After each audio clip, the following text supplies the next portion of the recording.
6 months, that's a good amount of time for me to accurately comprehend and review a smartphone. And if you're here for a quick answer, the OnePlus 5 is a great phone held back by weird design cues and just bad quality control.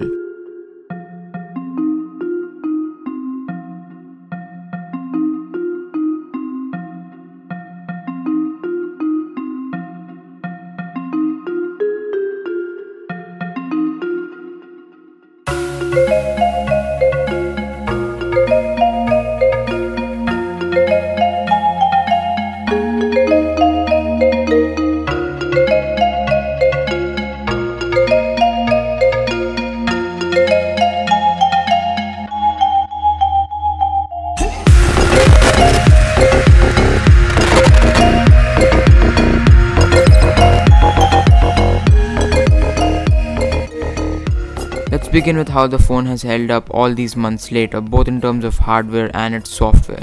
Software being OxygenOS 5 based on Android Oreo, zero complaints, has possibly everything you'd ask for while still keeping the design close to stock. I've made an entirely separate OxygenOS 5 review, so keeping it short and simple, I'm not one bit disappointed with OnePlus's software team. Drift a bit towards the hardware and the build, and here's where my list of complaints begin. The Corning Gorilla screen scratches super easily, and I've rarely used this phone without a screen protector. There are both minor scratches as well as deep and noticeable ones.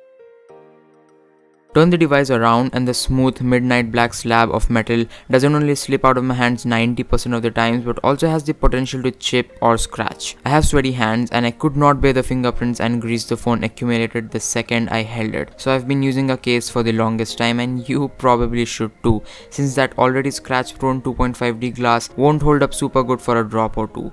Talking about metal chipping, the camera protrusion has a little bit of that, and so does the USB-C port. My personal unit has had a couple of issues of its own. For instance, the buttons are super bad. Sometimes they decide to give me zero tactility and stick inside the frame, while other times they are the loudest things ever. If anything, bad buttons really break the experience for me. To sum it all up, I'm super disappointed in OnePlus's quality control, and I'm sure they'd replace or at the very least fix the specific issues I've been facing, but this isn't what I'm hoping to see after paying $500 on a smartphone.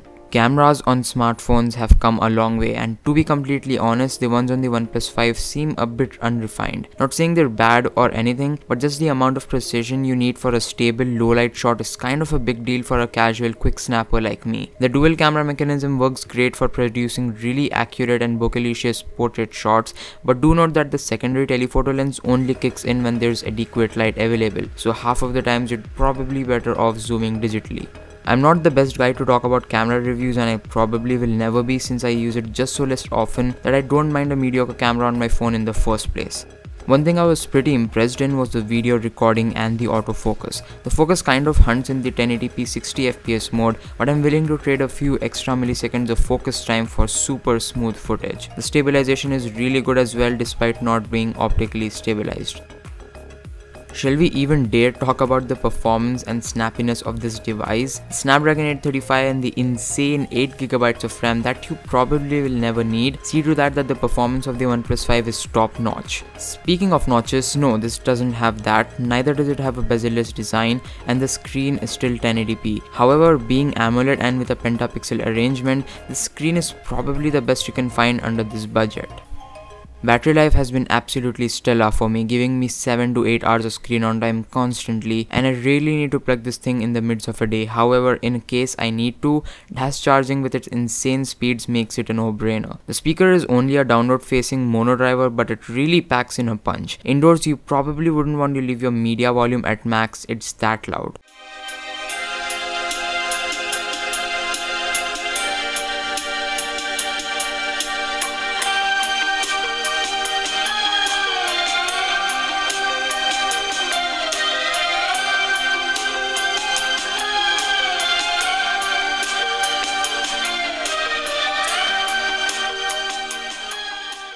To store all of your media, you have the ridiculously fast UFS 2.1 storage, either in 64 or 128GB ROM variants.